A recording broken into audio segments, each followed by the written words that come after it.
Պարզվեց նաև, որ մենք Երևանի քաղաքապետ չունենք։ Տիգրան Ավինյանը Արամ Սարգսյանի և Նիկոլ Փաշինյանի կոալիցիայի պատանդն է։ Պատկերացրեք, այս պատմությունը ամենաշատը պիտի Ավինյանին ձեռնտու չլիներ, որովհետև ըստ էության նա բարոյապես և քաղաքական առումով ոչնչացվեց։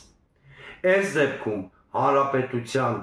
շանտաժը հանրապետություն կուսակցության աշխատեց։ Նրանք ասել են, այ փորձեք Տիգրան Տեր-Մարգարյանի պատժել, մենք բոլորս դուրս կգանք կոալիցիայից, ձեր քաղաքային կառավարումը կհայտնվի վտանգի տակ։ Նիկոլ Փաշինյանը այնպես է վախենում ընտրություններից, ինչպես ցուլը կարմիր լաթից, և որոշեց Տիգրան Ավինյանի փչացման գնով կոալիցիան պահպանել։